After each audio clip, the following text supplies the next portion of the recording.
Même si sa carrière est moins médiatique que celle de sa femme, l'ancien directeur du Ballet de l'Opéra de Paris n'arrête pas une seconde. À 45 ans, Benjamin Millepied vient de réaliser un film intitulé Carmen, qui sera en salle le 14 juin 2023. C'est l'histoire d'une jeune immigrée mexicaine qui se découvre une passion pour la danse et la musique.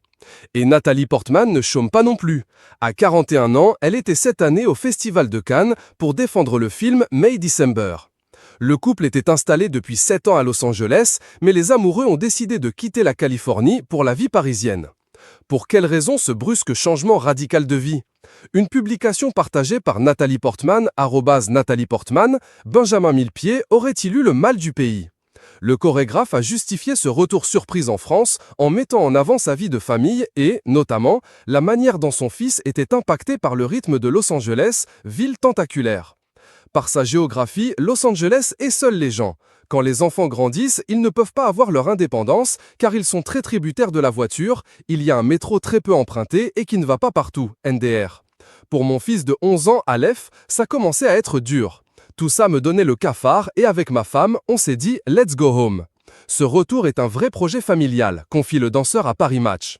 Benjamin Millepied, récemment au cœur d'une rumeur sur son couple, qu'il a balayé d'un « les gens intelligents savent que la vérité ne se lit pas dans les tabloïds », a aussi justifié ce comeback dans l'Hexagone par un sentiment d'insécurité dans un pays dopé aux armes à feu.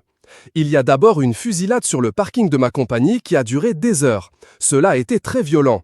Dans les 2 mois qui ont suivi, nous avons vécu une fausse alerte à l'école de ma fille et il y a eu un meurtre sur le parking de l'école de mon fils, a-t-il précisé. Une publication partagée par Nathalie Portman, @Nathalie Portman. L'actrice va donc en toute logique de retenter de vivre dans la capitale avec mari et enfant, malgré sa précédente expérience de 2014 à 2016 qui ne lui avait pas laissé un bon souvenir.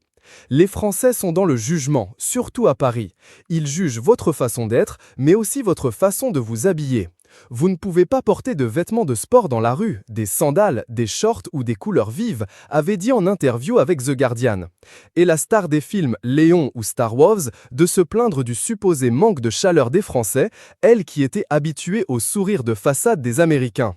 Tout le monde sourit beaucoup ici, aux États-Unis, c'est agréable. Ils sont plus froids en France, ajoutait Nathalie Portman sur le plateau de Jimmy Kimmel.